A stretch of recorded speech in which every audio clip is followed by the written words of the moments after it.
भैया जिंदाबाद जिंदाबाद जिंदाबाद जिंदाबाद। हिंद संजय से एक बार जोरदार नारा लगाएंगे, भारत माता की इंकलाब इंकलाब। मंच पे आसीन दिल्ली के हमारे 3 बार के विधायक चौधरी सुरेंद्र जी, इस जिले के आम आदमी पार्टी के जिलाध्यक्ष कैलाश पटेल जी, काशी प्रांत के अध्यक्ष पवन तिवारी जी, पूर्व विधायक और उत्तर प्रदेश के सह प्रभारी दिलीप पांडे जी, निवर्तमान हमारे प्रदेश के अध्यक्ष सभाजीत सिंह जी, लोक समिति के अगुआ और हमारे संघर्षों के साथी भाई नंदलाल जी, और लोक समिति के सभी पदाधिकारियों का हृदय से मैं अभिनंदन करता हूं, क्योंकि बहुत दिनों के बाद आज आप सबसे मुलाकात हुई है इस पदयात्रा के दौरान। कई इसमें ग्राम प्रधान हो गए, यहाँ तमाम सम्मानित प्रधानगण मौजूद हैं, मैं उनका भी अभिनंदन करता हूं। पल्लवी पटेल जी हैं हमारी नेता, उनका भी स्वागत है। साथियों और दोस्तों, मिर्जापुर से ये यात्रा निकली है 16 जनवरी को शहीद उद्यान में शहीदों को माल्यार्पण करके, और इस यात्रा का नारा क्या है? रोजगार दो, सामाजिक न्याय दो। और जब हम रोजगार की बात करते हैं तो यह याद रखना चाहिए कि आज सबसे विकराल समस्या अगर कोई पूरे भारतवर्ष में है तो बेरोजगारी की समस्या है। आज सबसे बड़ी समस्या अगर उत्तर प्रदेश में कोई समस्या है तो वो बेरोजगारी की समस्या है। आज नौजवानों को नौकरी देने के नाम पे छला जाता है। सिपाही का पेपर हो, लीक हो जाता है। दरोगा का पेपर हो, लीक हो जाता है। लेखपाल का पेपर हो, लीक हो जाता है। एसएससी का पेपर हो, लीक हो जाता है। नीट का पेपर हो, लीक हो जाता है। पीसीएसजे का पेपर हो, लीक हो जाता है। पेपर लीक पे पेपर लीक, पेपर लीक पे पेपर लीक। ये बाबा जी की सरकार पेपर लीक की सरकार बन गई है, जो जवानों की जिंदगी को बर्बाद कर रही है। पेपर लीक हो रहा है उत्तर प्रदेश में। और अगर गलती से परीक्षा हो गई, इंटरव्यू हो गया, तो हाई कोर्ट से स्टे आ जाता है। फिर हाई कोर्ट में 4 साल लड़ाई लड़ो, फिर सुप्रीम कोर्ट से स्टे आ जाता है। नौजवान करे तो क्या करे? इसलिए इस यात्रा के माध्यम से मैं उत्तर प्रदेश के नौजवानों का आह्वान करता हूं, अपने घरों में मत बैठो और इस यात्रा का हिस्सा बनो। हमने नारा दिया है, रोजगार दो वरना 10,000 दो। रोजगार देना होगा, वरना हर महीने 10,000 रुपए बेरोजगारी भत्ता देना होगा। और जब हम ये बात कहते हैं कि बेरोजगारी भत्ता देना होगा, तो नौजवान आपसे मुफ्त का पैसा नहीं मांग रहा। हम आपसे कह रहे हैं 10,000 के बदले 2 घंटे प्रतिदिन नौजवानों से आप कोई भी सरकारी काम लीजिए। वृक्षारोपण का काम लीजिए, जनसंख्या की गिनती का काम लीजिए, कंप्यूटर चलाने का काम लीजिए। लेकिन हमारा नौजवान बेरोजगारी में रह के त्रासदी नहीं झेलेगा। आज क्या मानसिकता है भारत के सरकार की? आज क्या मानसिकता है भारत के प्रधानमंत्री की? आज क्या मानसिकता है योगी आदित्यनाथ जी की और भारतीय जनता पार्टी की? उनकी एक ही मात्र मानसिकता है, हिंदू मुसलमान के झगड़े में पूरा समाज उलझा रहे और उनका उल्लू सीधा होता रहे। हम ये नफरत की दीवारों को गिराकर भाईचारे का हिंदुस्तान बनाना चाहते हैं, एकता का हिंदुस्तान बनाना चाहते हैं, समरसता का हिंदुस्तान बनाना चाहते हैं। क्या कहा था प्रधानमंत्री जी ने? 2 करोड़ नौकरी हर साल देंगे। क्या कहा था उत्तर प्रदेश के मुख्यमंत्री ने? 13 लाख नौकरी हर साल देंगे। मुझे याद है 2019 के लोकसभा चुनाव के पहले प्रधानमंत्री जी आए थे, 22 के विधानसभा के चुनाव के पहले भी प्रधानमंत्री जी आए थे। उन्होंने फतेहपुर के अंदर सभा करके कहा था, नौजवानों चिंता मत करना, उत्तर प्रदेश के लोगों तुमको गोबर से रोजगार दे दूंगा। किससे रोजगार दूंगा? किससे दूंगा? गोबर से रोजगार दूंगा। गोबर से रोजगार देने लायक समझते हैं यूपी के नौजवानों को, गोबर से रोजगार देने के काबिल समझते हैं हमारे प्रधानमंत्री जी, और वो गोबर से भी रोजगार नहीं मिला।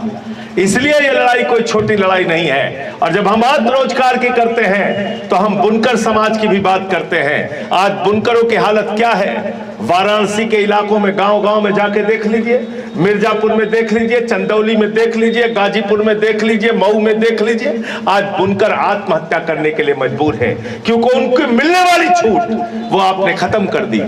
और ये प्रचारित किया जाता है कि बुनकर समाज के लोग तो मुस्लिम समाज के लोग हैं, अगर बर्बाद हो रहे हैं तो बर्बाद होने दो। लेकिन ये मत भूलो, बुनकर समाज के लोगों के साथ मिलकर काम करने वाला, कंधे से कंधा मिलाकर चलने वाला हिंदू भाई भी हमारा है, जिसका रोजगार आप छीन रहे हो। और इतना ही नहीं, जो बुनकर कपड़ा तैयार करता है, वो सस्ते दामों में कपड़ा तैयार करता है, उस सस्ते दाम का कपड़ा खरीदने वाला भी हमारा हिंदू भाई है। तो आप हिंदू की भी जेब काट रहे हो, मुसलमान की भी जेब काट रहे हो, दोनों को प्रभावित करने का काम इस नफरत की राजनीति के जरिए कर रहे हो। इसलिए हमने नारा दिया है कि जब हम रोजगार की बात करते हैं तो बुनकर समाज के भी मुद्दों को समाधान कराना है, रेडी पटरी वालों के मुद्दों का भी समाधान कराना है। आज बड़े पैमाने पर आप देखिए, वाराणसी में चले जाइए, बड़े पैमाने पर रेडी पटरी वालों को उजाड़ दिया गया।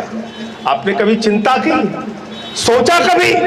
दिन भर ठेला लगा के धूप में, ठंड में, बारिश में एक मजदूर, एक गरीब आदमी किस तरीके से अपने परिवार का पेट पे पेट पालता है, किस तरीके से उसको थोड़ा सा अपना पैसा बचा के बीमारी का इलाज कराता है। घर में जो लोग बीमार रहते हैं उसके घर में अपने बच्चों को पढ़ाने का काम करता है। तो इसलिए उन रेडी वालों के लिए भी हम सवाल उठा रहे हैं, उन गरीबों के लिए भी हम सवाल उठा रहे हैं जिनकी आपने मनरेगा की मजदूरी छीन ली। आपने क्या नियम बना दिया? 40%। हमारे बहुत सारे साथी इसमें हैं लोक समिति में, जिन्होंने मनरेगा के मजदूरों की लंबी लड़ाई लड़ी है और आज भी लड़ाई लड़ते हैं। दिहाड़ी मजदूरों के संगठन का भी जिक्र यहां पर हुआ। क्या किया आपने? मैंने लोकसभा राज्यसभा दोनों के अंदर आम आदमी पार्टी ने विरोध किया। आपने ऐसा कानून इस देश के ऊपर थोप दिया जो मनरेगा की मृत्यु का कारण बनेगा। मनरेगा को खत्म कर दिया आपने, नियम बना दिया आपने 40% राज्यों की हिस्सेदारी होगी और 60% केंद्र की हिस्सेदारी होगी। पहले मात्र 10% राज्यों की हिस्सेदारी थी, 90% केंद्र की हिस्सेदारी थी। लेकिन आपने मनरेगा का नाम जी राम जी करके, आपने गांधी जी का नाम हटाकर आपने मनरेगा को खत्म करने का काम किया। अरे गांधी को आप नहीं खत्म कर पाओगे, राष्ट्रपिता महात्मा गांधी को आप नहीं खत्म कर पाओगे। दुनिया के 80 देशों में राष्ट्रपिता महात्मा गांधी की प्रतिमा लगी है। और G20 सम्मेलन में जब दुनिया के तमाम देशों के राष्ट्राध्यक्ष आए, उस वक्त आपने सारे राष्ट्राध्यक्षों को राजघाट पर ले जाके नमन कराया। गोलवरकर की समाधि पे नहीं गए, गोडसे की समाधि पर नहीं गए, गांधी की समाधि पर गए। तो इसलिए दुनिया की मजबूरी है, गांधी बहुत जरूरी है। दुनिया की मजबूरी है और गांधी बहुत जरूरी है। इजराइल और फिलिस्तीन की समस्या का समाधान करना है तो गांधी चाहिए। हिंदुस्तान से नफरत को मिटाना है तो गांधी चाहिए। अगर एक दूसरे के बीच में भाईचारा लाना है तो गांधी चाहिए। अहिंसा के रास्ते पर भारत को विश्व गुरु की पहचान दिलाना है तो गांधी चाहिए। अगर रघुपति राघव राजा राम का पाठ करके अपने मन में शांति की स्थापना करनी है तो गांधी चाहिए। इसलिए गांधी को कहां तक मारोगे? गांधी तो हर जगह मौजूद है। इसलिए गांधी गांव से लेकर और विदेशों तक मौजूद हैं। गांधी को मारने की कोशिश मत करो। दूसरा, बाबा साहब के सपनों को मारने का काम कर रहे हैं। बाबा साहब डॉक्टर भीमराव अंबेडकर जी ने इस देश को एक बेहतरीन संविधान दिया, जिसमें समानता की बात की, जिसमें शिक्षा की बात की, जिसमें स्वास्थ्य की बात की। हमारे भाई नंदलाल जी शिक्षा के लिए लंबा संघर्ष कर रहे हैं। इनकी लोक समिति को मैं जानता हूं, डॉक्टर संदीप पांडे जी के साथ मिलकर बहुत लंबा काम इन्होंने शिक्षा के लिए किया। आज भी ये लोग काम कर रहे हैं। लेकिन अभी क्या हुआ पिछले दिनों, नंदलाल जी आप जानते होंगे, उत्तर प्रदेश में सरकारी स्कूलों को बंद किया गया। सरकारी स्कूलों को बंद किया गया। उत्तर प्रदेश की आबादी बढ़ रही है लेकिन सरकारी स्कूल बंद हो रहे हैं, सरकारी स्कूल नहीं बढ़ रहे हैं। अगर आबादी बढ़ रही है तो सरकारी स्कूल बढ़ाओ, अगर आबादी बढ़ रही है तो सरकारी अस्पताल बढ़ाओ, अगर आबादी उत्तर प्रदेश की बढ़ रही है तो हमारे बच्चों को अच्छी शिक्षा दो। लेकिन कभी हम सुनते हैं नमक रोटी खाने को मिली, कभी हम सुनते हैं नमक भात मिड डे मील में खाने को दिया गया। ये पैसा जा कहां रहा है?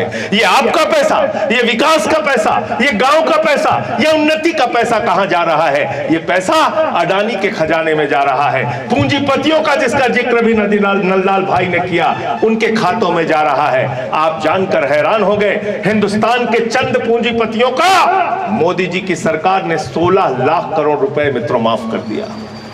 16 लाख रुपए नहीं, 16 करोड़ भी नहीं, 16,000 करोड़ भी नहीं, 16 लाख करोड़ रुपए माफ कर दिया। जीरो लगाते लगाते थक जाओगे, इतना पैसा माफ कर दिया।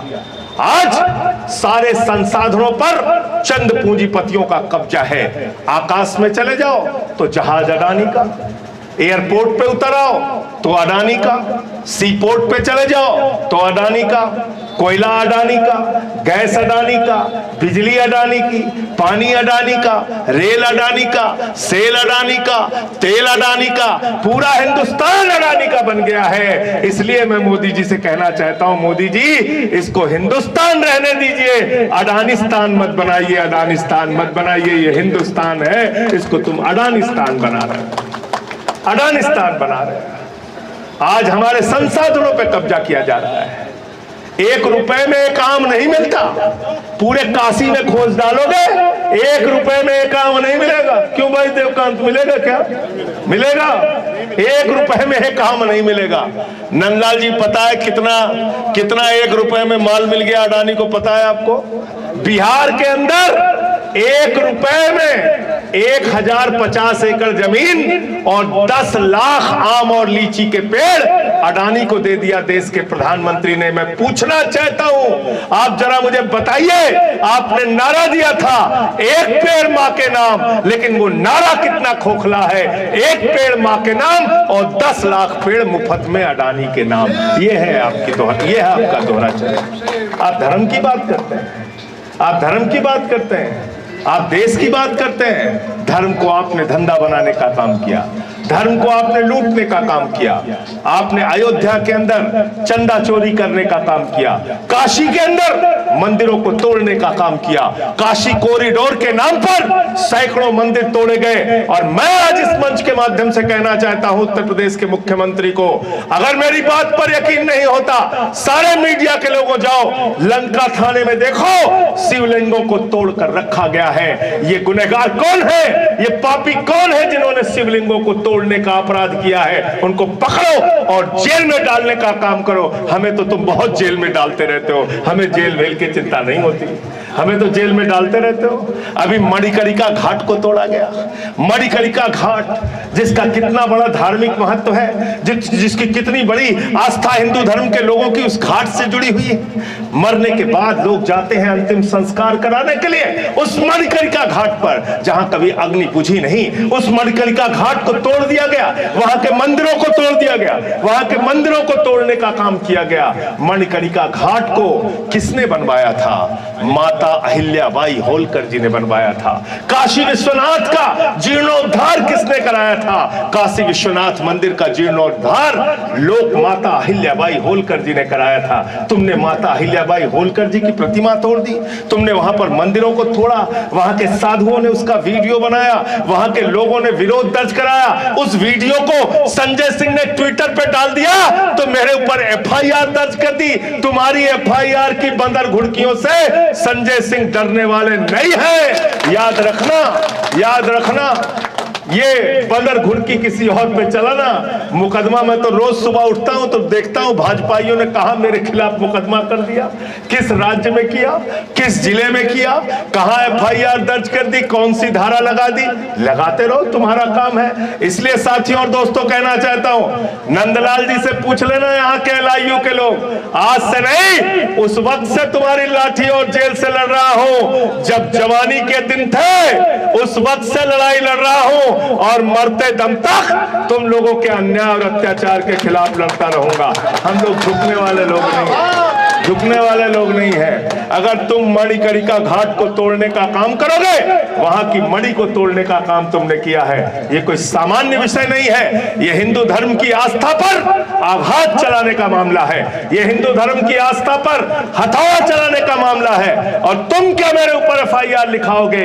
मैं अपने अधिवक्ताओं से राय ले रहा हूं, कानूनी राय ले रहा हूं। मैं उस मंदिर को तोड़ने वाले अपराधियों और पापियों के खिलाफ खुद से FIR दर्ज कराऊंगा और इसकी कानूनी लड़ाई कोर्ट तक लड़ने का काम करूंगा। इसलिए लड़ने में तो मुझसे ज्यादा आनंदी किसी को नहीं आता। संसद पे भी लड़ता हूं, सड़क पे भी लड़ता हूं, जहां लड़ना हो लड़ो, जहां लड़ना। हम लोग तो पैदा ही हुए हैं संघर्ष करने के लिए, हम तो पैदा हुए हैं इन गुनहगारों के खिलाफ संघर्ष करने के लिए। लेकिन किसी भी तरीके से लोगों की आवाज को दबाने का काम मत कीजिए। आज जिस प्रकार से उत्तर प्रदेश में सामाजिक भेदभाव फैलाया जा रहा है, पासी समाज के एक बुजुर्ग को मंदिर में पेशाब चटवाई जाती है, एक कथावाचक की चोटी कटवा ली जाती है, एक CRPF के जवान को बुलंदशहर में घोड़ी पर नहीं चढ़ने दिया जाता। आजादी के इतने सालों के बाद इतना भेदभाव, इतना छुआछूत समाज के अंदर, ऐसे हिंदुस्तान आगे बढ़ेगा, ऐसे हमारा भारतवर्ष आगे बढ़ेगा, ऐसे बाबा साहब का संविधान सुरक्षित रहेगा? नहीं। इसलिए मैं कहना चाहता हूं इस मंच के माध्यम से, बाबा साहब का संविधान सरकारी और प्राइवेट सभी स्कूलों में अनिवार्य रूप से पढ़ाया जाए। जिस दिन लोग अपने संविधान के बारे में जान जाएंगे, अपने संवैधानिक अधिकारों के बारे में जान जाएंगे, जिस दिन बाबा साहब के सपनों के बारे में जान जाएंगे, ये नफरत की राजनीति कूड़ेदान में चली जाएगी, कूड़ेदान में। याद रखना, इसलिए कि बाबा साहब डॉक्टर भीमराव अंबेडकर जी ने कहा था, शिक्षा शेरनी का वो दूध है जो जितना पिएगा उतना, जो जितना पिएगा उतना। तो शिक्षित बनो तभी विकसित बनोगे, शिक्षित होगा राष्ट्र तभी विकसित होगा राष्ट्र। इसलिए आप सबको मैं हृदय की गहराइयों से शुभकामनाएं देना चाहता हूं, अपने सभी संघर्षशील साथियों को, और ये कहना चाहता हूं कि इस लड़ाई को हम लोगों को गांव-गांव लेके जाना है, अपनी लड़ाई को आगे जारी रखना है। और रोजगार का सवाल जो सबसे बड़ा सवाल है जिंदगी से जुड़ा हुआ, और व्हाट्सएप विश्वविद्यालय पे अगर ताला लगाना चाहते हो तब भी हाथ को रोजगार चाहिए। दिन भर लोग व्हाट्सएप विश्वविद्यालय में लगे रहते हैं, कुछ भी उसमें फैलाया जाता है, नाली के गैस से चाय बना लो, सिकंदर बिहार में आया था, कुछ भी आपको समझाते रहते हैं। इसलिए इनसे सावधान रहिए, मैं नंदलाल भाई का हृदय की गहराइयों से फिर से आभार व्यक्त करता हूं। हमारे साथी हैं, और मैं जो लड़ाई आपने जिसका जिक्र भी किया, जमीन की लड़ाई और बाकी इशू पे, तो हम लोग बैठ के एक रणनीति बना के पूरे उत्तर प्रदेश में जहां भी ऐसे अनाधिकृत तौर पे अवैध कब्जा जमीनों पर करने की कोशिश की जा रही है। कल हमारे पास लोग आए थे, बंदरगाह के नाम पे अनाधिकृत रूप से जमीनों पे कब्जा किया जा रहा है। तो ये सब इन सब सवालों पे हम लोग आगे मिल के लड़ाई लड़ेंगे। इंकलाब, भारत माता की। और नंदलाल भाई से मैं चाहूंगा कि वो छोटे छोटे मड़ई वाला गीत जरूर होना चाहिए।